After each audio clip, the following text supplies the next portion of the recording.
Hello and welcome back to another Transformers Bumblebee review. In today's review, I'm going to be taking a look at possibly the most highly anticipated new Bumblebee figure, that being the Transformers Studio Series number 18 Deluxe Class Bumblebee. As always, we'll take a quick look at the packaging and then we'll take a closer look at the figure himself. Taking a look at the packaging, as you can see, is fairly standard for the Studio Series figures. You've got a really cool image of Bumblebee posing there, Transformers Studio Series, figure number 18, Transformers Bumblebee. The side of the packaging has a new image of Bumblebee holding a stereo. As you can see, this is a really cool design, and it's probably one of the most earliest concept designs of Bumblebee, as he does in fact have his door wings. The side of the packaging showcases the figure in the robot mode, the vehicle mode, how many steps he takes to transform, including the other figures in the assortment, Shadow Raider, Ratchet and Jazz. It also states that he comes with a backdrop, and he does have a brief bio on which scene that this particular figure is based on. In this case, it says that Bumblebee tunes up and lays low in Charlie's garage, and it does state that it is from Charlie's garage. The side of the packaging has a close-up image of Bumblebee Studio Series Deluxe Class, and that is figure number 18. As with all these Studio Series figures, Bumblebee does come with a backdrop, this one being from Charlie's garage. As you can see, it does seem as though it is a fairly faithful representation of what we're going to see in the movie, judging from the trailers and some of the promotional pictures. On the base of it, it does have the Transformers Bumblebee logo, states that it's from the Studio Series and that it is figure number 18. And here we have Bumblebee as he comes packaged in his robot mode.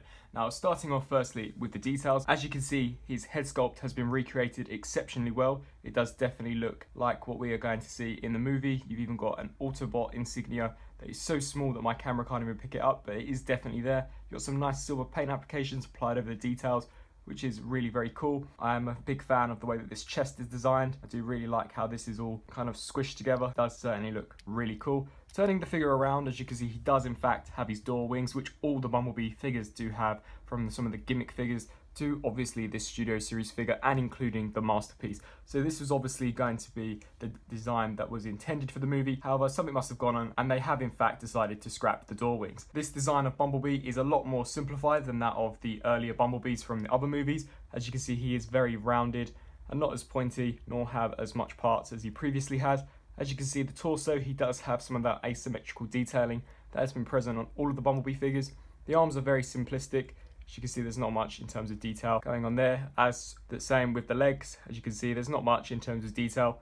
All very smooth panels, and all the way around the figure is quite smooth in its design. I'm not a massive fan of his legs. I do think that they could have definitely have done something a lot different with the legs in terms of the transformation, perhaps putting the wheels in the shins, much like how the Power Charge Bumblebee has. Just quickly bringing in that Power Charge Bumblebee, as you can see, they were able to put the wheels actually inside the shins, which is definitely something that I think they could have perhaps achieved on the Studio Series figure.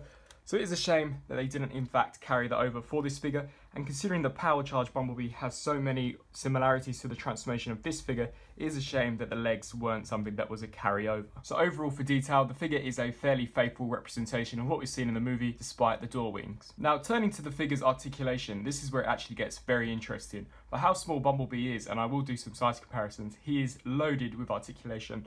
First off, he does have a ball jointed head, so he can look left to right, he can look up and down that far, and also nod side to side. The arms are on ball joints, so they can hinge outwards. They could go all the way up as well due to the transformation joint. They can move forwards and backwards. They can swivel just above the elbow and bend 90 degrees. Due to transformation, the hands can move forward and backwards.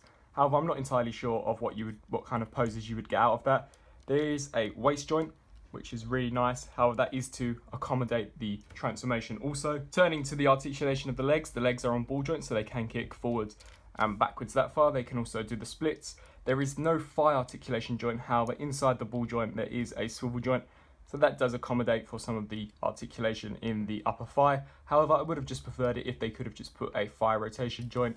The legs can bend 90 degrees despite the obvious rear end of the car. And finally, the feet are where it gets really, really cool. The feet can pivot forwards and backwards like that. They can also come out slightly as well.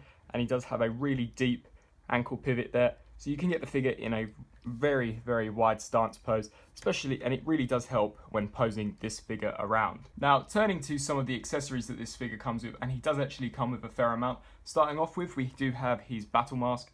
As you can see here, it is extremely small, but it is still detailed fairly nicely. It doesn't unfortunately have the Autobot insignia printed on it like the main headpiece, but it has been sculpted, and the eyes of the battle mask have been picked out in a blue paint. In order to apply the battle mask onto the figure himself, you simply just have to take this section here and pop it off.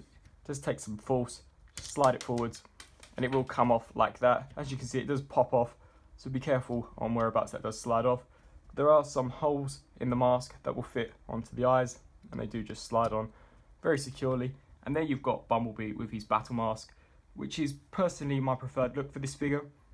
I do prefer the battle mask rather than the regular face, and I do think that the details on this particular mask would be brought out to become even sharper if you were to apply some dry brushing. The next accessory he comes with is his new arm cannon. As you can see, it is a major departure from what we have known for Bumblebee's signature cannon. As you can see, it is now kind of a multi-barreled Gatling gun type of weapon with a big blast in the middle. So I can imagine that this will be some kind of like machine gun that can also emit powerful blasts from the center. As you can see, it is detailed fairly nicely, however it is still fairly simplistic and is nowhere near as complicated in design as the original version. In order to equip it onto the figure, you do simply just apply it the same way that you do with the other Studio Series Bumblebee. You simply just take this section here, slide it off like that, and then there is a notch in there that will just slide on, just like so, and there you've got the cannon on Bumblebee's arm. So it is definitely quite a nice looking piece. However, it does come off a lot more easier than the other arm, but it's still fairly cool looking. And then finally, the final accessory that this figure comes with is his sword. Now, this is something that I mentioned in the Power Charge Bumblebee, that it is very reminiscent of something from Pacific Rim. As you can see, it's got a very nicely sculpted blade that has been picked out in a silver paint, and it has got some nice detailing as well on the armor plating, just to show that this section has in fact come apart and transformed, and that the blade has come out. There are some notches on the underside of it that do just plug onto these slots on the arms. Very simplistic to just plug on and pop off. And there you've got Bumblebee equipped with his battle mask and all of his weapons that he comes with, and that I'm sure he will use many times in the movie. For a quick Studio Series size comparison, here is the new Studio Series Bumblebee next to the Studio Series 01 Bumblebee and the Studio Series Jazz. As you can see, he is actually the smallest of the deluxes that I have here, and is the smallest figure across the entire Studio Series line. He is in fact even smaller than Jazz, which was already an extremely small figure. As you can see here, Jazz does just about tower over the head of Bumblebee, and this new Studio Series Bumblebee is dwarfed by his movie 07 counterpart. Now, turning to the transformation of the figure, as I stated earlier, is very similar to that of the Power Charge Bumblebee, and really and truly isn't even that complex. However, seeing how small he is, it is definitely quite a challenge to get all the parts lined up the way you want them. Starting off with, you just want to collapse the hands in just like that, turn the figure around and fold these sections out just like that, and pull these door wing sections upwards and just tap them in over the top like so. You're then going to want to come to this section here and pull this back piece out.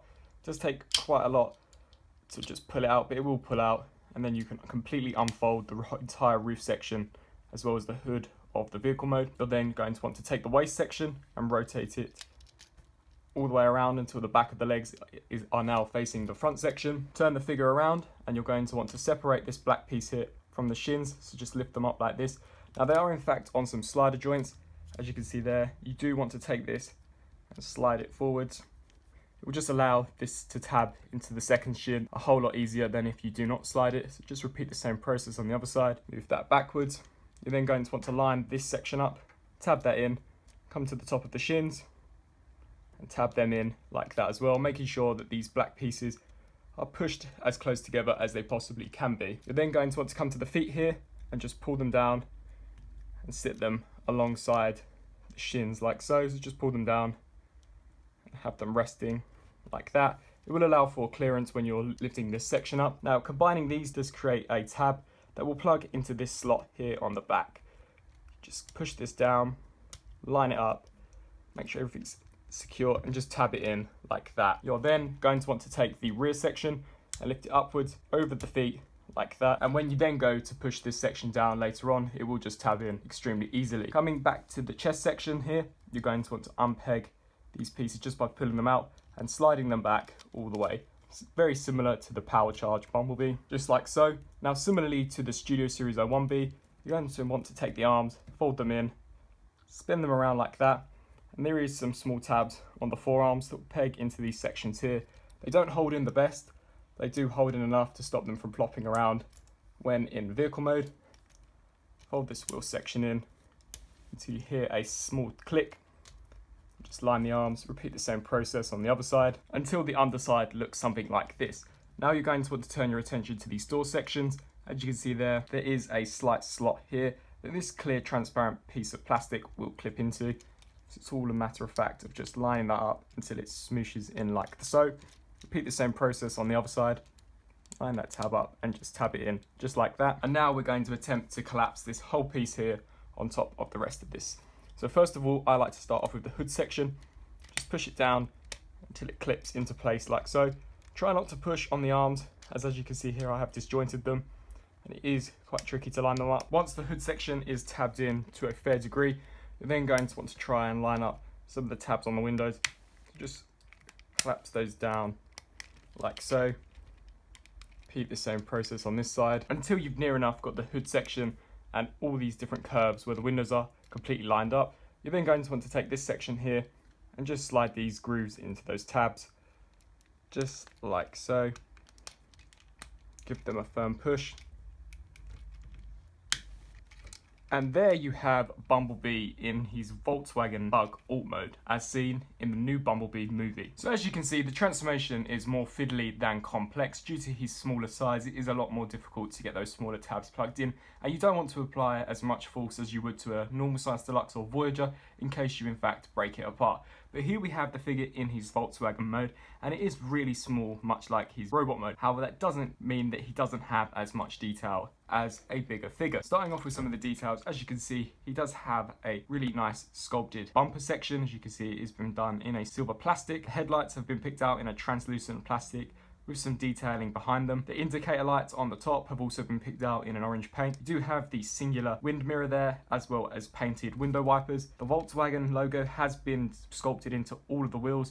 As you can see, this is a plug-on wheel and this is a pinned wheel. It is a shame that they have in fact got this kind of cross detailing on this plug wheel. I do wish that they could have perhaps made it a pin wheel. You've got the Volkswagen logo on the hood of the vehicle, which is really cool. So got some details such as the door handle sculpted in. Turning to the rear end of the vehicle, as you can see, you do have the brake lights picked out in a red paint, and the rear bumper section has also been done in the same silver plastic as the front section of Bumblebee's vehicle mode. Turning to the weapon storage in vehicle mode, Bumblebee is actually capable of storing all of his weapons on the vehicle mode, and it doesn't hinder the functionality of the wheels at all. To start off with, we'll start off with the battle mask. As you can see in here, there is a small slot section at the top where the head section is, that the tab on the helmet will slide into. It is quite fiddly to get it in, but once it's in there, it will tab in very securely, just like so. The blades weapon plugs into the arm in the exact same way that it plugs in the robot mode. Just tab in, just like so. And then finally, the blaster has got a slot there that this tab here will just peg into, just like that. And that is how to integrate all of the weapons in the vehicle mode. So overall, what do I think of this latest entry into the Studio Series line? Personally, I think it's a must-have for any Transformers collector, especially if you're looking to collect the Studio Series figures. This is definitely the most accurate version of Bumblebee that we've had for the new movie, minus the Masterpiece, which isn't yet out. Despite some of its inaccuracies, the overall aesthetic, minus the door wings, are fairly accurate to what we've seen from some of the trailers and promotional images. All of the accessories seem to be accurate in terms of their involvement in the movie, and overall, I just think that the figure is extremely enjoyable. I hope that you enjoyed this review. If you did, please let me know down in the comment section below. As always, please stay tuned for my other Transformers Bumblebee reviews, and until my next review, I'll see you then. Thanks for watching.